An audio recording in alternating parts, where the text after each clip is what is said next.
Assalamualaikum. Kembali lagi di channel saya. Sebelumnya, yang belum subscribe, tolong subscribe dan aktifkan tanda loncengnya supaya kamu tidak ketinggalan cerita-cerita menarik dari saya. Joko menajamkan pendengarannya untuk memastikan dari mana panggilan itu berasal. Dari sana, Joko berjalan ke arah utara setelah merasa yakin. "Santi, kamu di mana?" Sekitar 20 menit Joko berjalan. Suara Santi masih tetap terdengar, walaupun tak ada wujudnya. Hari semakin gelap, namun dia melihat sosok wanita yang berjalan terseok jauh di sana. Joko melupakan segala rasa sakitnya dan berlari menuju sosok tersebut. Bagai menemukan cahaya dalam kegelapan, ada rasa senang yang tak bisa dijelaskan saat langkahnya semakin dekat. "Santi," ucap Joko dengan mata berkaca-kaca. Dia sangat yakin jika itu adalah istrinya. Dari baju, postur tubuh, dan juga perut buncitnya, semuanya sama persis. Tak ada pikiran buruk dalam benak Joko jika itu mungkin hanya tipu daya setan atau halusinasinya semata. "Santi!" Dia mengeraskan panggilannya. Sosok itu menoleh dengan cepat. "Mas Joko?" Tidak salah lagi, pikir Joko. "Itu beneran kamu kan, Mas?" ucap Santi tak percaya. Santi menatap Joko dari ujung kaki hingga ujung kepala. Dia takut jika Joko tiba-tiba menghilang atau berubah menjadi setan. "Iya, ini aku Joko, suami kamu," ucap Joko dengan air mata yang mulai luruh. Tapi kali ini bukan air mata kesedihan, melainkan air mata haru bahagia. Joko merentangkan kedua tangannya dengan wajah berharap. Santi mendekat, kemudian memeluk Joko dengan erat sembari menangisi sejadi-jadi. Semua beban yang ada di atas pundaknya terasa luruh begitu saja. Bahkan segala rasa sakit yang mereka rasakan terasa hilang untuk sementara. Mereka saling memeluk, meluapkan isi hati masing-masing. "Aku takut, Mas. Hutan ini sangat menyeramkan," isak Santi. "Maafkan aku, Santi. Aku terlambat menemukanmu," sesal Joko. "Tapi aku senang kamu selamat dari arwah wanita itu, Mas. Aku kira kamu sudah..." Santi tak melanjutkan ucapannya. Yang penting saat ini mereka sudah bertemu. Joko mengelus punggung istrinya yang masih bergetar meluapkan tangisnya. Cukup lama mereka saling melepas rindu, seperti sepasang kekasih yang terpisah bertahun-tahun. "Aku mau pulang, Mas," ucap Santi, sembari memegangi perutnya yang kembali terasa sakit. "Kita pasti pulang, tapi tidak malam ini. Kita tidak mungkin melanjutkan perjalanan di tengah kegelapan seperti ini. Apalagi kamu dalam keadaan sakit seperti ini." Andai saja saat ini siang hari, mungkin Santi bisa melihat segumpal darah yang keluar saat Joko terbatuk. "Tak apa, setidaknya aku punya teman untuk melewati malam ini," ucap Santi.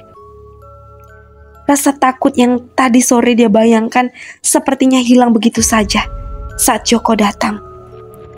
Joko menuntun Santi menuju tempat landai. Sepertinya hutan ini hanya menyediakan pohon pinus, sehingga Joko tak bisa membuat biva untuk menghalau angin malam, atau sekedar mencari daun pisang untuk alas tidur. Mereka duduk sembari menceritakan apa saja yang mereka alami sejak semalam. Hati Joko terasa seperti dipukul mendengar cerita Santi yang sangat memilukan. Rasa bersalahnya semakin besar saat Santi mengatakan jika hari ini dia hanya memakan sepotong jambu bekas monyet. Ya, walaupun Joko lebih parah karena tak menemukan makanan apapun sejak semalam. Namun otaknya berpikir keras. Jika monyet itu membawa buah-buahan, berarti hutan ini tak sebesar itu. Seharusnya Joko atau Santi menemukan hutan selain pinus. Itu artinya ada hutan biasa di sekitar sini. Namun kenapa mereka berdua merasa jika hutan ini begitu luas, sehingga tak kunjung keluar dari hutan pinus ini? Joko sedikit resah. Jika hutan ini adalah hutan terlarang yang selalu orang desa katakan. Santi dan Joko duduk berdempetan di bawah pohon yang cukup besar. Joko sibuk menggaruk tangan dan kakinya yang terasa begitu gatal. Bukan karena nyamuk atau serangga hutan, tapi rasa gatal itu berasal dari luka cakaran yang diperbuat Marni. Joko yakin jika cakaran setan berbeda dengan cakaran hewan atau manusia. "Mas, banyak nyamuk ya?" ucap Santi sembari menepuk udara yang gelap gulita. Entah tepukannya mengenai sasaran atau tidak. Santi hanya berpikir jika Joko sedang menggaruk bekas gigitan nyamuk, sehingga dia berinisiatif untuk mengusir serangga kecil itu. "Mas, rencananya besok kita lewat arah mana?" tanya Santi yang sudah pusing dengan area hutan yang seperti tak berujung. "Entah, kita lihat saja besok." Joko menarik nafas panjang. Entah tenaganya akan sampai besok atau tidak. Seharian ini dia tak menemukan air atau makanan sedikit pun. Saat ini saja perutnya terasa begitu perih. "Lebih baik sekarang kita tidur agar besok punya tenaga untuk keluar dari hutan ini," sambung Joko. Namun ternyata tidur dalam keadaan lapar dan alas yang tidak memadai bukan satu hal yang mudah. Matanya terasa begitu licin untuk diajak terlelap. Berbeda dengan Santi yang sudah tertidur karena seharian menahan rasa sakit di perutnya. Mata Joko tertuju ke depan dengan segala pikiran yang semeraut di kepalanya. Tak pernah terlintas dalam benaknya jika hal seperti ini akan terjadi dalam hidupnya. Cukup lama dia termenung, hingga akhirnya dia tersadar oleh suara deru angin yang terdengar samar. Namun semakin lama, semakin nyaring dan terdengar mendekat ke arahnya. Dia menyipitkan matanya. Terlihat sebuah sosok tinggi besar berwarna putih yang sedang melayang dari kejauhan. Joko sontak bangun, kemudian menyambar tangan Santi. Santi yang baru terlelap beberapa saat terjingkat kaget. "Ada apa?" Suaranya berhenti karena tangan Joko yang langsung bergerak cepat menutup mulutnya. Joko segera membawa Santi berjalan ke belakang pohon. "Jangan putus berdoa," bisik Joko yang dibalas anggukan oleh Santi. Joko menggenggam tangan Santi dengan begitu erat. Mereka merapatkan tubuh ke batang pohon, berharap sosok yang diyakini kuntilanak raksasa itu tak melihat mereka. Sosok itu melayang persis di atas mereka. Namun ternyata tak hanya ada satu, melainkan puluhan entah ratusan. Mereka melayang meliuk-liuk menghindari pohon pinus. "Astagfirullah," ucap keduanya. Setelah sekumpulan kuntilanak itu menjauh, Joko kembali membawa Santi ke tempat semula. Tubuh Santi semakin bergetar setelah menyaksikan hal itu. Semalam dia hanya mendengar suara-suara aneh saja. Mungkin karena dia tak membiarkan matanya keluyuran kemana-mana. Untungnya saat ini dia bersama Joko. Jika dia masih sendiri dan harus menyaksikan hal seperti tadi, mungkin ceritanya akan berbeda. "Aku yakin hutan ini bukan hutan sembarangan," ucap Joko sembari mengedarkan pandangannya ke segala arah. Hanya cahaya langit malam yang bisa diandalkan. Itu pun tak seberapa terang, karena rapatnya pohon pinus membuat cahaya sulit untuk masuk. "Maksud kamu, ini termasuk hutan larangan?" tanya Santi sembari mendekatkan tubuhnya.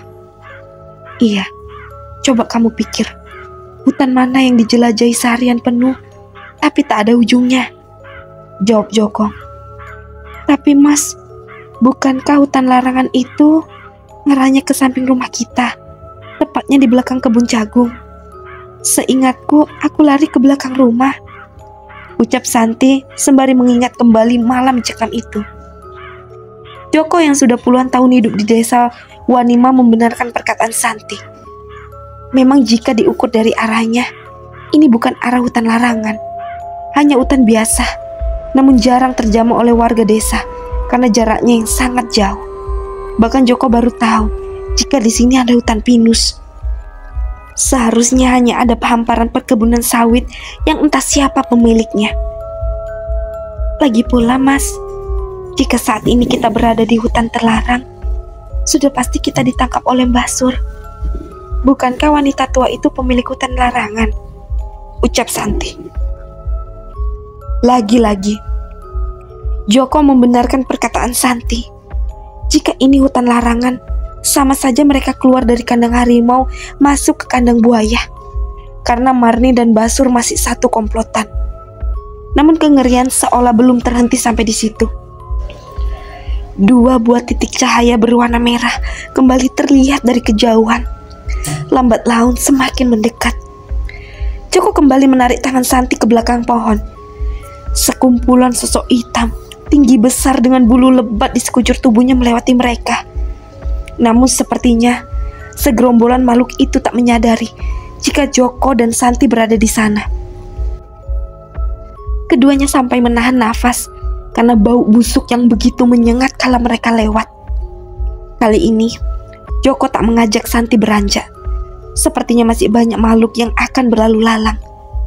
Entah acara apa yang ada di depan sana, sehingga makhluk-makhluk itu berbondong-bondong menuju ke utara. Keduanya harus menahan rasa takut dalam waktu yang cukup lama. Karena bukan hanya 2 macam makhluk saja yang lewat, namun puluhan jenis dan bentuk dan ukuran yang beragam. Keduanya hanya bisa memejamkan mata dengan mulut yang tak berhenti memanjatkan segala doa. Santi bahkan harus menahan rasa sakit agar tak mengeluarkan suara. Begitu juga dengan Joko, yang harus menahan rasa gatal yang menyiksa di tangan dan kakinya. Mas, aku tidak kuat lagi. Aku ingin duduk, bisik Santi. Dia menurunkan bobotnya ke tanah dengan tangan yang tak lepas dari perut yang terasa kencang. Jika ada cahaya yang bisa memperlihatkan wajah Santi saat ini, mungkin Joko akan syok berat karena wajah Santi yang begitu pucat. Maklum saja, hanya sepotong jambu dan 3 teguk air hujan yang masuk ke dalam perutnya hari ini.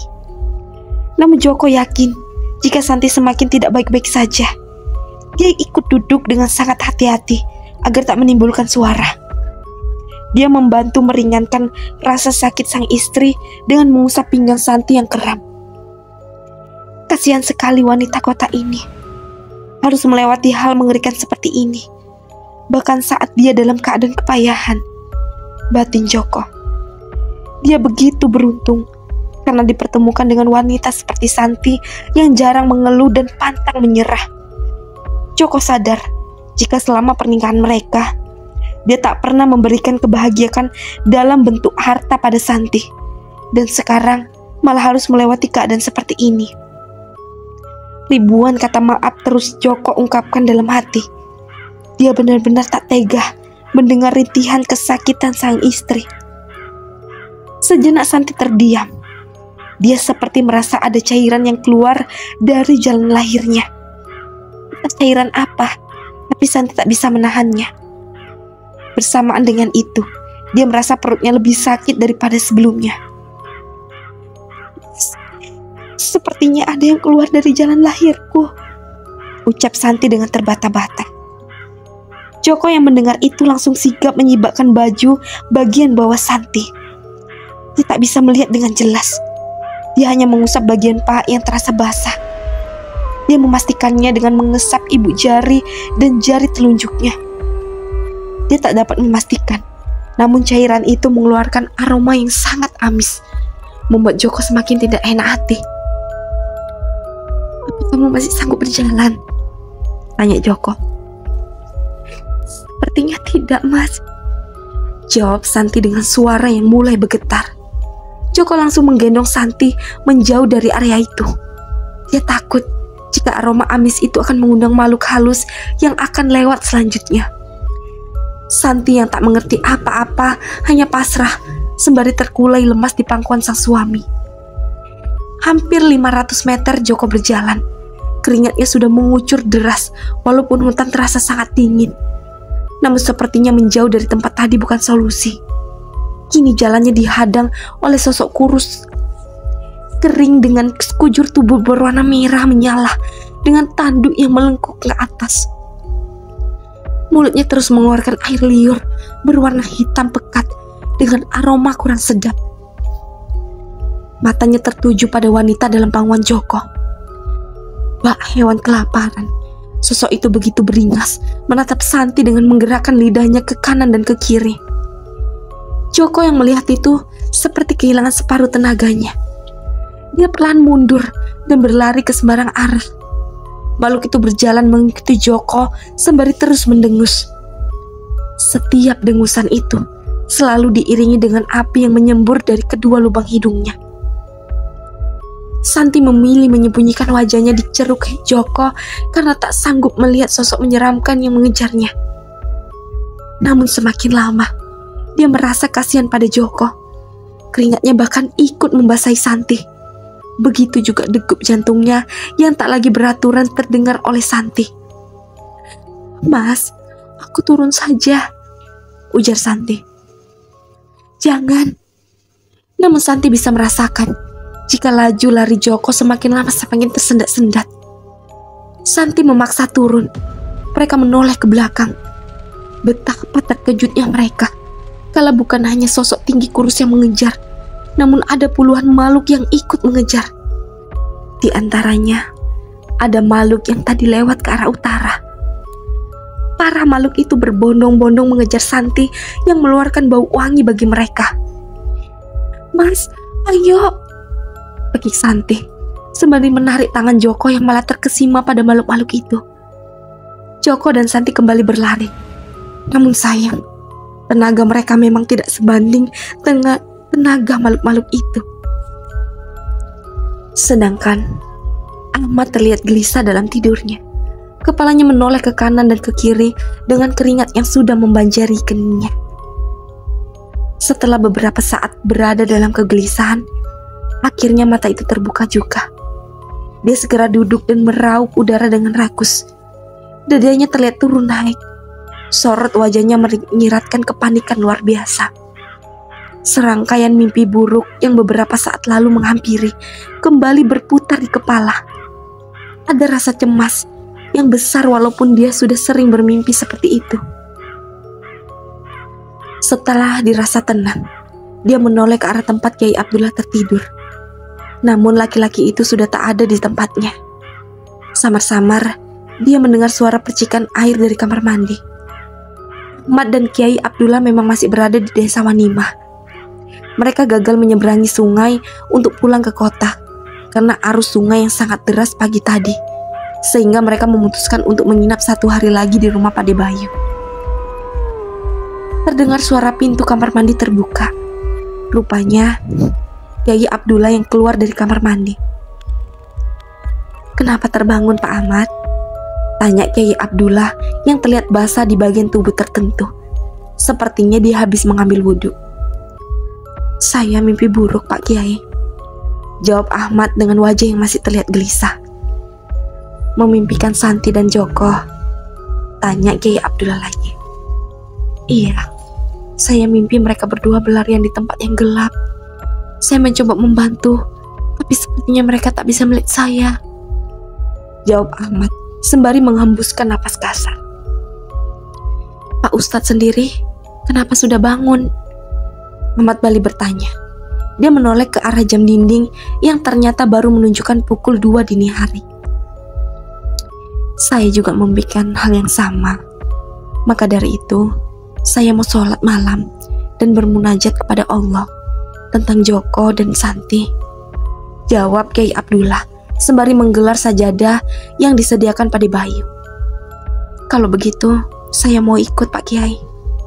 Ahmad beranjak dari tempat tidurnya menuju kamar mandi. Belum sampai di kamar mandi, Ahmad sudah berpapasan dengan Pade Bayu yang keluar dari kamarnya. Sepertinya dia juga terbangun dari tidur. "Pak Bayu kok belum tidur?" "Saya mau ikut ke kamar mandi," ucap Ahmad. Dia takut jika Pade Bayu berpikir yang macam-macam. "Saya tidak bisa tidur, Pak Ahmad. Barusan mimpi tidak enak," jawab Pade Bayu sembari mengusap tengkuknya yang terus meremang sejak dia bangun. Ternyata dia juga memimpikan hal yang hampir sama dengan Ahmad dan Kiai Abdullah. Akhirnya Pade Bayu juga ikut berwudu dan sholat malam bersama mereka. Selesai sholat malam, Kiai Abdullah tak langsung beranjak. Dia duduk bersila menghadap kiblat dengan tasbih yang tak berhenti berputar di tangannya. Diawali dengan mengirim doa untuk pejuang terdahulu, kemudian mengucap kalimatullah dan surah-surah pendek lainnya. Dilanjutkan dengan mengangkat kedua belah tangan dan memanjatkan segala doa untuk kebaikan Santi dan Joko di sana. Di akhir, Kiai Abdullah membaca beberapa doa khusus. Ahmad dan Pade Bayu ikut mengaminkan di belakang. Setelah semua selesai, Kiai Abdullah melanjutkan dengan membaca Al-Quran hingga menjelang subuh. Hati Ahmad berangsur lega setelah selesai berdoa. Ada yang berbeda dengan mimpinya kali ini. Jika biasanya dia hanya melihat Santi berjalan sembari meminta tolong tanpa tahu apa penyebabnya, maka di mimpi kali ini, dia melihat Santi berlarian karena dikejar oleh makhluk-makhluk aneh di belakangnya. Berulang kali Ahmad memanggil Santi untuk berlari ke arah yang benar, namun Santi seolah tak mendengar suara Ahmad dan malah berlari ke sembarang arah. Tak berbeda jauh dengan Ahmad, Pade Bayu juga merasakan hal yang sama. Hatinya terasa sangat cemas memikirkan Joko yang entah di mana keberadaannya. Walaupun bukan anaknya, namun Pade Bayu sudah menganggap Joko seperti anaknya sendiri. Sedangkan di hutan, Santi dan Joko masih dikejar oleh makhluk-makhluk yang menyeramkan itu. Suara tawa, geraman, serta tangisan menjadikan langkah Santi dan Joko terasa lemas. Selain karena takut, tenaga mereka juga semakin terkuras habis.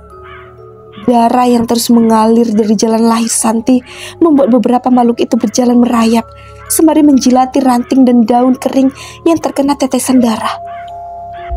Joko tak melepaskan tangan Santi. Jika nyawanya harus berakhir di hutan ini, setidaknya dia tak berpisah dari sang istri yang begitu dia sayangi. Joko berjongkok karena setiap hirup dan nafasnya terasa sakit di dada. "Mas, ayo!" teriak Santi, sembari menarik lemah tangan Joko. Walaupun dia sendiri sebenarnya juga sudah tak sanggup berlari. Joko menggeleng dengan memegangi dadanya sebagai jawaban karena sudah tak sanggup lagi berbicara. Santi menjerit karena makhluk-makhluk itu semakin mendekat. Joko menoleh ke belakang. Dalam hati dia juga sangat kaget dan ingin sekali berlari menjauh. Namun dia hanya pasrah kepada keadaan. Makhluk-makhluk itu terlihat senang karena masangnya sudah tak berdaya. Semua mata tertuju pada Santi dengan beringas. "Lari Santi!" ucap Joko dengan lemah. Dia masih berusaha menyeimbangkan nafasnya. "Enggak." Kali ini Santi tak setuju dengan Joko. Santi tahu tenaganya tidak akan banyak lagi. Mungkin hanya tinggal beberapa meter saja jika dibawa berlari, yang mana itu hanya sia-sia saja. Lebih baik dia menemani Joko di sini. Akan lebih baik jika dia mati bersama Joko. Tiba-tiba terdengar lantunan ayat suci Al-Quran yang menggema di udara. Suara itu terasa berputar, mengelilingi hutan tanpa terlihat di mana wujudnya. Suara itu datang di waktu yang sangat tepat. Makhluk-makhluk itu sontak berhenti, sembari mendongak mencari sumber suara. Namun tak ada wujud yang memperlihatkan sosok yang mereka cari. Lantunan suara itu terus berjalan dengan nada yang sangat menyejukkan hati. Namun tidak bagi para jin dan setan itu. Semakin lama, suara itu semakin menyiksa mereka. Ada yang berguling-guling di tanah, sembari menutup telinga mereka. Ada yang berteriak dengan api yang membakar seluruh tubuhnya. Api yang dikeluarkan sampai menyambar di daunan kering, sehingga membakar teman-teman yang lain. Ada yang berlari tunggang langgang sembari berteriak histeris, sampai terjungkal berkali-kali. Namun makhluk yang berukuran besar masih bisa bertahan, sembari terus mendekat Santi, memanfaatkan suasana karena tak lagi banyak persaingan. Joko membawa Santi mundur, menghindari tangan hitam yang akan menyambar kaki Santi. Dia juga menerutuki dirinya, bahkan harus berlelah-lelah menghindari dengan berlari. Bukankah ayat-ayat suci yang dia hafal sudah terbukti bisa melindunginya dari kengerian Marni malam itu? Joko langsung mengikuti suara yang masih terdengar di udara. Suara yang sama persis dengan suara yang terdengar sebelum dia menemukan Santi tadi sore.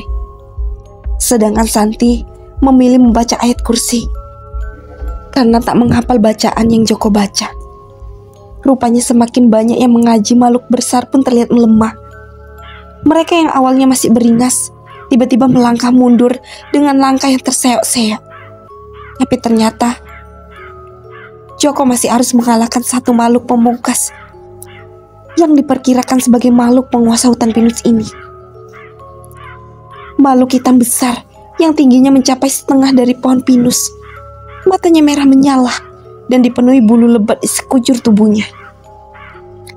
Dengan tenang, Joko masih melantunkan ayat suci sembari memegangi tangan Santi yang sudah sedingin es. Bukan tidak mungkin jika penguasa hutan itu akan mengamuk dan mencelakai Santi. Tak ada gunanya apa yang kau ucapkan itu untukku, wahai manusia. Joko tak tahu jika suara itu berasal dari makhluk hitam besar yang ada di depannya atau bukan. Karena suara itu mengaung di awang-awang, namun mulut dari makhluk itu tak terbuka sedikit pun. Tapi Joko tak gentar dengan perkataan makhluk besar itu. Ayat suci masih dia lantunkan bersamaan dengan suara misterius yang mengingatkannya kepada Allah. "Mundur, Mas," ucap Santi dengan suara bergetar. Namun Joko malah mengencangkan suaranya. "Mas."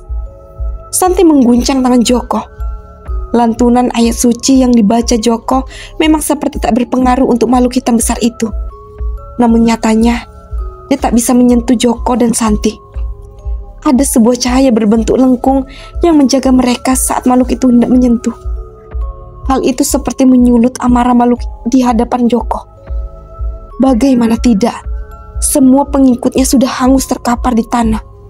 Sedangkan dia tak bisa membalas dendam pada pelaku. Melihat bahaya itu, Santi langsung menarik paksa tangan Joko untuk berlari menjauh.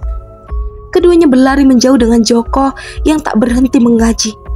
Sedangkan makhluk itu masih tetap mengikuti. "Mas, lihat itu!" teriak Santi. Telunjuknya mengarah pada sebuah cahaya putih yang berada di kejauhan. Joko menyipitkan matanya dan menemukan kebenaran dari kalimat Santi. Semakin dikejar, cahaya itu semakin jelas dan dekat. Mereka yakin jika itu bukan hanya halusinasi semata. Semakin dekat, ternyata cahaya itu merupakan cahaya matahari yang berada di luar hutan. Ada sebuah dinding seperti cahaya yang memisahkan antara hutan pinus dan hutan biasa. Anehnya, di hutan pinus suasana masih malam hari, sedangkan di hutan biasa terlihat sudah siang. Laju mereka semakin kencang saat melihat hutan biasa semakin dekat. Namun keduanya terpental saat menyentuh dinding pemisah. Joko memegangi dadanya yang terasa semakin sakit. Luka yang dibuat Marni harus bertambah karena menubruk dinding bening itu. Darah segar kembali keluar dari mulutnya, sehingga bacaan Al-Quran itu terhenti sejenak. Sedangkan Santi merasa sakit di bagian perut. Setelah diamati, ada beberapa orang yang sedang memanen singkong di seberang dinding. Santi berdiri dengan sisa tenaganya. Tolong saya!" teriak Santi, berharap mereka bisa membantu. Namun rupanya mereka yang ada di luar tak bisa melihat atau mendengar suara Santi. "Bu, tolong saya!" teriaknya lagi. Namun itu hanya sia-sia saja. Terdengar suara tawa yang menggelegar di udara. Suara itu mungkin berasal dari makhluk hitam besar yang terlihat puas karena Santi dan Joko sudah terpojok. Tangannya terlulur ke arah Santi. Yang masih penasaran, lanjut ke part selanjutnya. Dan jangan lupa aktifkan tanda loncengnya dan subscribe. Assalamualaikum.